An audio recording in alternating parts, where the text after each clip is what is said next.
Hey guys, welcome back to another JC Tennis video. So in this one, we're going to go over the first half of round 4, which starts tomorrow. It's the round of 16 now. These first 3 matches, I'm getting right in this. These first 3 matches, Popper and Paul, Tiafoe, Altmaier, Musetti, Rune, they're all these mid kind of favorite lines, small to mid favorites, anywhere from what we got minus 170 to minus 200. So 3 very similar matches we have here. I'm going to start with Popper and Paul, and again, just like we normally do every day on here, we're going to use our against the spread. You can see me looking at Misalic because he's finishing up with Djokovic right now, but we're going to use our against the spread day-by-day results here, and then we're going to use these against the spread totals from this season on the ATV Tour. Very useful and valuable stuff. And then I guess I'll do a quick recap of today. I think we're kind of right about Quinn being competitive in that match. Wrong on Kabuli. He got rolled by Zverev. He was competitive in that second set, but wasn't the best play. And then Fonseca got destroyed by Draper. I wish I had that one back. I think I said there's no reason to bet Draper minus 200, and then he got through there pretty easily, but it wasn't the best slate. Didn't really love it. I think I like this one a lot more just with what these matches are giving us here. So Popper and Paul. Paul's minus 170. Popperin's playing great. Obviously, I was on Popper in the last 2 matches, and he covered and won. But I have this idea about Paul, especially in majors. He doesn't lose matches he's not supposed to. And you might say, what about his little injury? His injury is a non-issue. They said it was going to be an issue going in that Kachanov match. He played 4 hours. Something kind of came up at the very end, but it didn't really affect him. He played over 4 hours, and he was fine. I think Popperin, that last match was closer than it seemed. Borges had chances. There's 2 tiebreakers. Popperin won both of them because he was the better player, but Popperin's level is closer to Borges than it is Paul.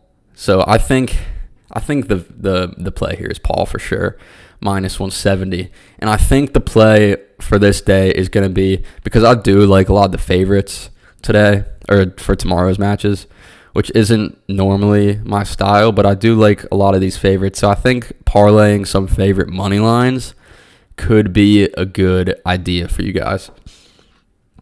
And then I'm going to get to Shelton Alcaraz last. I'm going to go down to Tiafoe Altmaier. This is the same thing. Tiafoe, when he's going good in these best-of-5 majors, these big tournaments, he knows how to win. He's just a competitor, knows how to win.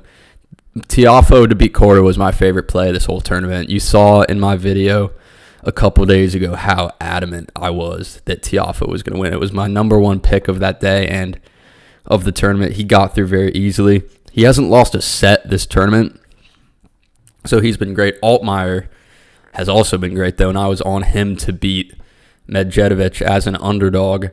But I think this is where Altmaier's run kind of comes to an end. He's obviously playing great, but it's so hard to beat Tiafoe when he's going like this.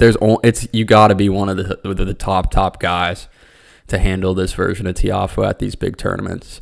And it's surprising he's doing it on clay. We haven't really seen him do this at the French Open before, but as long as it's not a Sinner or an Alcaraz or a Djokovic or a Draper or a Zverev, I mean, even a Zverev, I think I'd back him.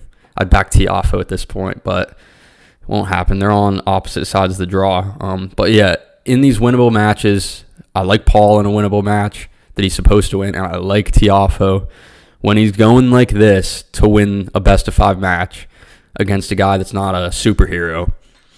So I would definitely parlay those 2 money lines, Tiafoe, Paul, the 2 Americans. Musetti and Rune. And also, I looked at these head-to-heads. I believe Paul Popperin is 1-1. Tiafoe Altmaier. Tiafoe's 2-0. Musetti Rune. Rune is actually 2-0 against Musetti, but I don't believe they've played on clay. I could be wrong. They might have, but I remember looking at that. And then Alcaraz, Shelton. Alcaraz is 2-0. So all 4 of these matches they've played 2 times head-to-head. Yeah, and 3 of them are 2-0, and then Popper and Paul's 1-1.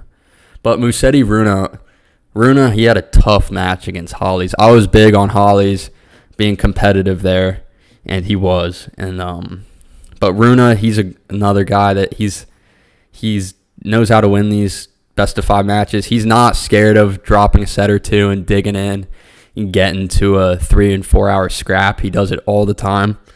But Musetti's just playing better. He really is.